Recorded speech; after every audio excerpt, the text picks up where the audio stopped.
Hey, we're here an hour early because we're so excited to talk about word choices. We wanted to get out there as quickly as possible so you can choose the best words. We've been talking about all week, and we're going to talk right now about our discoveries of the week. It's my favorite episode of every week because I learned so much during the week, and I can't wait to share it with you and Tom as well. Here we go. Right now on today. Stay tuned for today's Antidote, brought to you by the Renegade Success Network. Today's Antidote features a healthy dose of thought-provoking insights and information for business owners, entrepreneurs, leaders, and nonprofit professionals. Each day since March of 2020, this program has offered that one thing to help you continue on your own unique pathway to success. And now, Renegades, we bring you Bob Graham and Tom Brush. Sorry, Tom, I screwed that up. I know. Man, we just need to fire the production person. That's all. The production person, no, you were doing it right. We have two words that end it, and then it's time to go, and I didn't do that. So there was that pause, and it's like, maybe he's done. I dropped the ball. Good morning, everyone. And just in case you didn't know, welcome to today's Antidote, our daily broadcast and podcast, where we will continue our conversation around our topic. And our topic all week has been word choices. And today, one of Bob's favorite shows every week is our Discoveries of the Week, where we get to share a little bit about what we've learned from a week where we talked about word choices and why it matters, the words we value, words possibly to eliminate, and the difference between words versus actions. I thought that was a great conversation yesterday. Yes. So if you didn't get a chance to listen to that, you might want to go back and listen to episode 578, Words versus Actions. I thought it was a really good conversation. So how are you doing this morning, Bob? Tom, I could not be better if you gave me a bowl of nonpareils. Yeah, that's how good it is. Dark chocolate, by the way. Okay. Well, that's good to hear. I am doing well also. And good. I look forward to our conversation today. I do too. I think that it'll be interesting conversation to see what you've discovered. And before we dive into our discoveries of the week, we start each morning with our celebrations. What are you celebrating today, Bob? I'm celebrating brutal honesty. Because in the last 12 hours, I've had two people that I really appreciate and respect provide me with some brutal honesty that I needed to hear in both cases. Doesn't make me happy always, but the fact that I have people in my life that can be brutally honest with me and tell me what I need to hear, not what I want to hear, is really helpful in the end. Doesn't always make me happy in the moment, but when I reflect on it in a day or a week or a month later, it's like, boy, I really appreciate that this person said this to me. It really, really helped me see things in a new light. Okay. I've left you speechless. No, I was trying to decide whether I was going to go down this path or not. You're free to go down the path. Go ahead. Because we were talking about word choices, it was interesting you used the word brutally. Clearly defines it differently and likely brings you to a different point.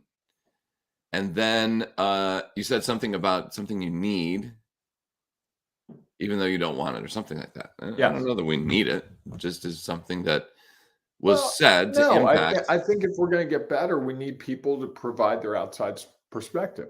And what does in better both these cases, people did it by choosing their words carefully. I think they both chose their situation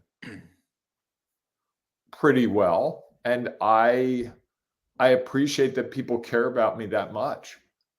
I haven't always had that. I haven't always had people that, I've had a lot of people in my life that are just like, yeah, you're so good, go.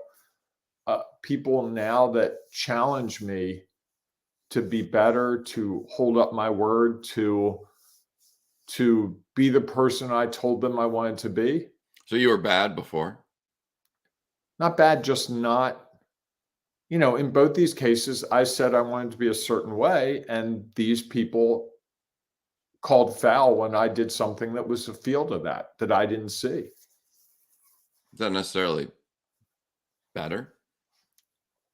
I don't know. Or is it just different? It's different. Because what does better mean? You know, the hard part of this, Tom, is talking about these things that involve my personal life without talking about my personal life. That's where it gets complicated. I'm One's not personal, talking about one's that at all. professional, but they're both very similar. When you use the word better, what are you doing? But I understand, but don't you think we want to be a better self each day? I certainly want to be better today than yesterday. I'd like to do this program better than yesterday. I don't want this to just be a program. I want to constantly improve. I think most of us want to constantly improve. So looking for a better me makes sense. Wow. Okay. Can you tell me I'm in a feisty mood? I can feel it. I'm just curious of when we choose to use the word better, what are we doing?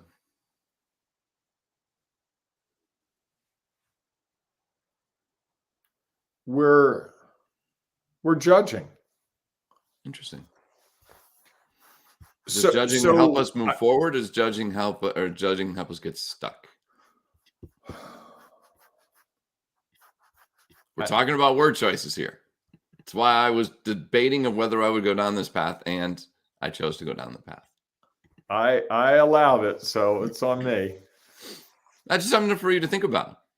Is some of the words you chose and all of that you described likely has an impact on what's real for you in the moment.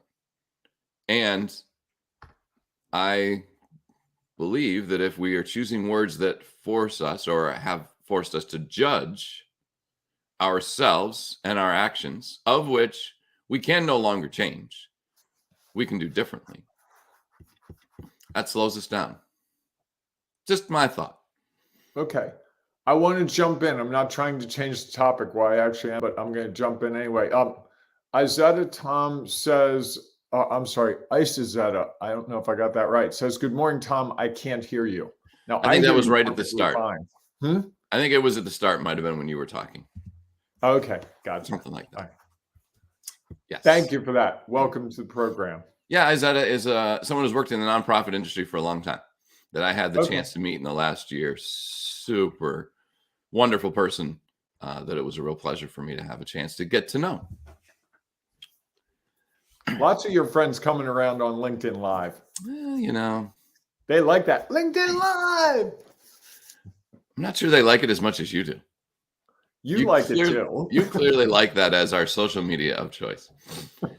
Anyhow, so what I'm going to celebrate, yes, is I'm going to celebrate your willingness to put up with me. Because over 579 episodes, I have probably asked you more questions that have likely caused you to be uncomfortable, and your willingness to listen to them and try to discover how those questions have impacted you, I appreciate very much. That's my celebration.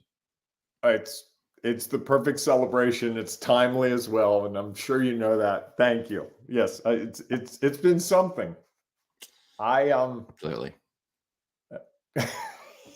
I don't even know what to do. So since you don't know what to do, what do we have for our renegades this morning? We've got from the book, The Renegade Way. I love the author. This guy, he is so crisp and clear with what he's saying. I don't know how it didn't win the Pulitzer.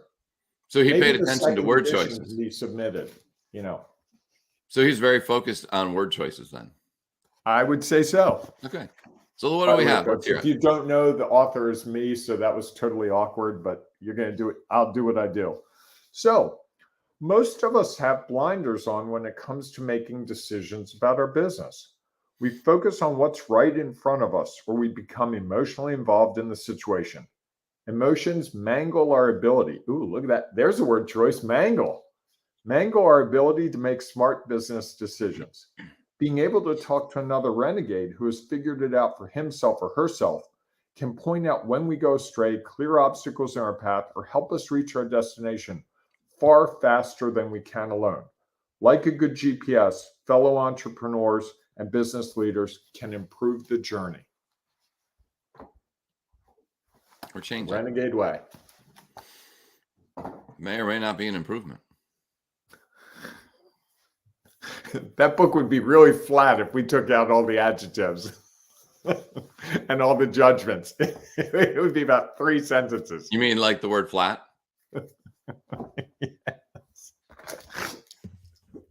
Oh, that's part of my discovery of the week as we dive into. Rush is a runaway train. He wants no judgment of anything anywhere, which makes it impossible to do anything. Oh. How was your meal, Mr. Graham? I can't really say. Why not? Because I'm trying not to judge anything. Well, I think there's a difference with something like your meal. Because I don't think that it's going to slow you. The only thing it might do is keep you from coming back to that restaurant. I think the challenge is when we use them for ourselves or on others. Because a meal, if I say the meal wasn't any good to myself or maybe to the people I was with, now it depends if I share it to the person who owns the restaurant or the chef, that's going to have an impact. And yet the meal isn't going to care. The hamburger that you have is not going to be upset at you because you were, or it's not going to order a hamburger. I know you're a hamburger guy, dude. I pay attention. Come on. That's impressive. We've only eaten out like twice. How many times have we talked about eating out on this show? Ever? Well, we talked about it a lot at the local pizza place that you used to frequent, where you didn't have to order. They walked in and he would tell you exactly, and he would have he said the usual, you'd be like, yep, and he'd make it. I pay attention. You had to go there. Thanks. I know you like pizza. The hits just keep coming today, one after another. But what if, Tom, 2 people were to judge something that they experienced, and because of that judgment, so I'm trying to a perfect sales call. So you and I go out and we do a sales call, and we get in the car afterwards and go, oh my God, that was so perfect. You said exactly the right thing. You gave me the pen right at the right time. The PowerPoint was perfect. And because of that shared experience, it actually propels them forward. Isn't that a good thing? Well, considering you used the word perfect, right? I did. Good. Because there are things that can be perfect. Really? Like what? They could never be different. Here's the challenge I have with that. It's like someone was once explaining to someone who was not showing up for things because they had the worst headache ever. 1 week. Funny. The next week, worst headache ever. Next week, worst headache. At what point does worst ever hold any meaning at that point? And I think that that's the one thing as we think about is if you think you had the perfect sales call, why make another? Or you're going to go in and do the exact same thing the next time, expecting the exact same results. And what's the likelihood that that's going to happen? So I think there's the opportunity to learn from those things. That sales call went really well. Okay, well, what went as planned or what went well? Here are the things that went well. What didn't go as planned? Actually, I can't really think of any at the moment. Okay. So what might I do differently? Well, I might do the same thing, although the customer is different. And some of the same things are not saying the exact words that I said in that same sales call. It might be the process I used. I did a lot of research on the company. I did a lot of research on the people we were meeting. So I had information that was really valuable. And I was able to answer the questions that they had, different than the questions that the last sales call had, because they're different people. And so I think that's where I'm coming from is the judgment is that, oh, perfect. I have it locked up. Don't need to change a thing. Or it was the worst sales call ever. likely the next one will not go exactly the same way. And if you only think about how the last one was the worst or the last one was perfect, my thought is you're not going to be prepared for the next one. What do you think about that? You can argue. I'm actually looking forward to that. I'm trying to think through it. And my first thought is that if we're not trying to improve ourselves, and that's a judgment, but that's a judgment. Improving ourselves requires a judgment. In school, A, B, C, D, F, that's a judgment. If I get a B and I want to get an A, that's a judgment. Yes, the teacher judged me, or I can judge myself. I know it's I a learning opportunity. I got a B. It could be a learning opportunity. I think it's important for us to be striving to improve, and that requires a judgment. There's no way around it. I think it requires a measurement, an evaluation, so a looking back at how did it go, and while that may be a judgment, your questions are leading to a judgment. I just think the use of the word. What's your first question? Well, here's my point. Mm-hmm. Like we talked about last week, mm-hmm. When you lead to a judgment, to me, in my mind, that is, and this is why word choices are important for what's real for us. I'm only trying to share what's real for me so that others can contemplate the impact that has on them. I just believe that a judgment is a final decision on a result that we received. That limits the opportunity to learn from that. Because I think we get stuck in the celebration if it was great, or the frustration and uncertainty if it didn't go as planned. That's what's real for me. It might not be real for you. That's okay. I'm still wrestling with it. I just think we should probably do what we set out to do. And, it's my favorite episode of the week. So we should probably get to our discoveries. And we weren't sharing that in the moment? Okay. What's yours? What's your discovery of the week? My discovery of the week is that words and actions go hand in hand. I thought about this a lot last night, that you can't really just have words and you can't really just have actions. They really go hand in hand. We talked about it yesterday. We debated whether words were more important than actions. And I think I said actions were more important than words, but I thought about it last night because I had taken some actions and I put some words down in certain places. And I realized where the words and the actions aligned. That was really the most powerful. So for instance, it was someone's birthday yesterday. I gave them something for their birthday and I wrote a note to go with it. I think the action of giving them this little stack of cookies that they like would have been perfectly fine. But I think the note added something to that. Okay. So it would have been perfectly fine. Whoa, there's a judgment. No, I'm just repeating. I can't believe those words came out of your mouth. I was just repeating what you said. I was not judging. I know. It was just interesting to even hear those words find their way out of your mouth. And then what did you say? I don't remember. Then you said, but. So does that mean it wasn't really perfectly fine, or it was, or... and that's part of my discovery of the week, which I think has been a discovery actually for me for the last 2 years, is that the word choices we have, if someone else is truly listening or we are truly listening, can have a significant impact on the meaning that we convey. And I think so often we don't consider that. And then when someone, crazy people like me, truly listen and hear those words, they get confused about the message that they are receiving. And so maybe a discovery is I need to stop listening so intently. Maybe. That's not Wow. what I'm going to choose.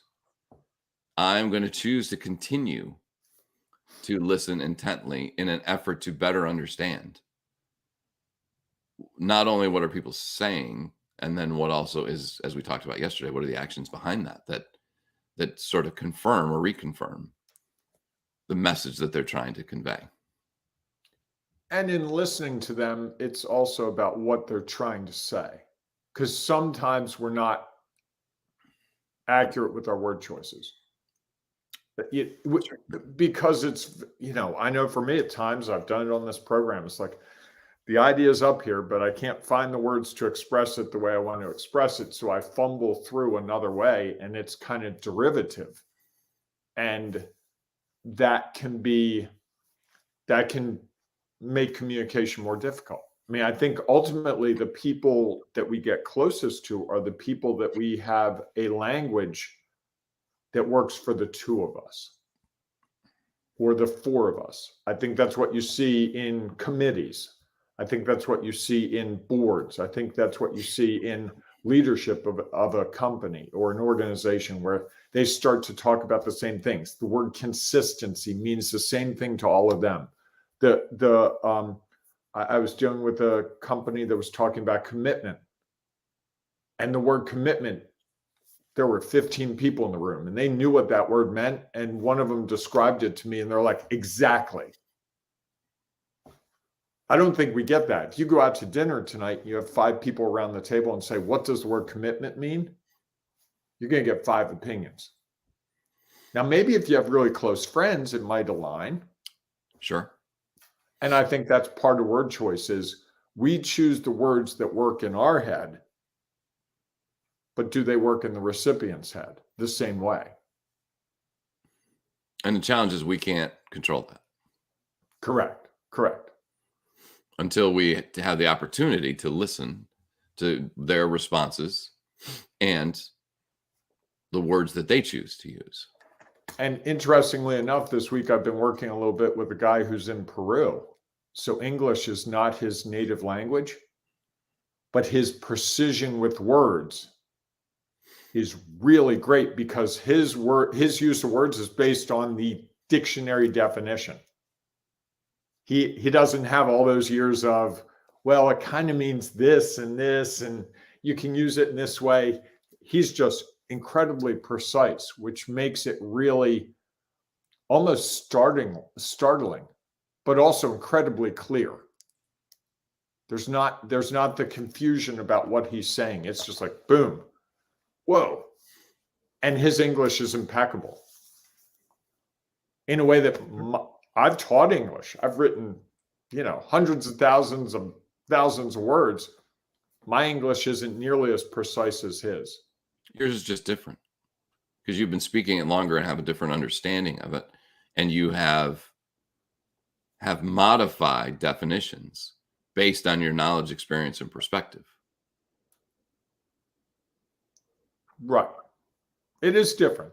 That's a good example of not judging. Yes. Yeah, and I think that's the challenge, and especially when we talk to ourselves. And I almost think that the word choice is maybe. I'm trying not to talk to myself as much, just so you know, Tom.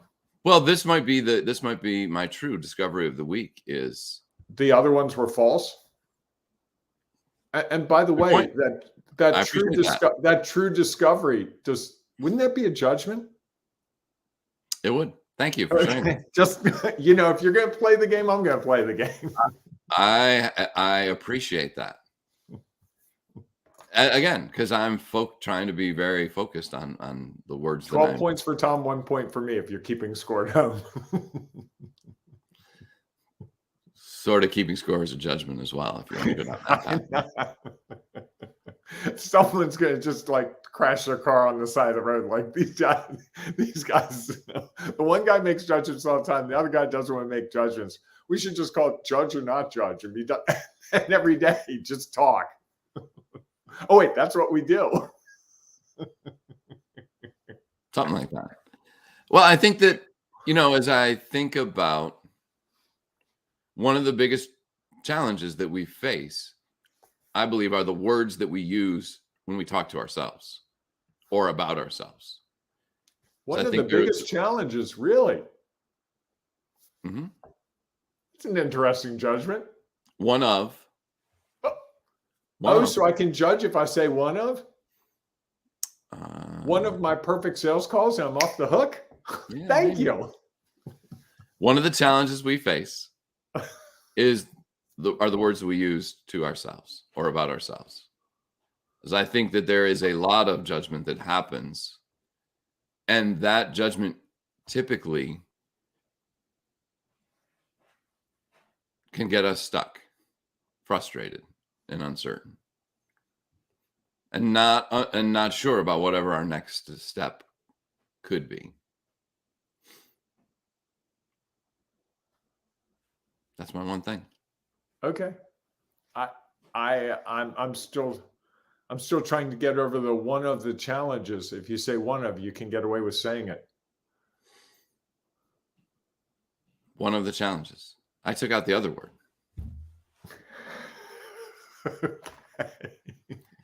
It's an and I know this sounds silly for the last, which is a judgment. I understand that.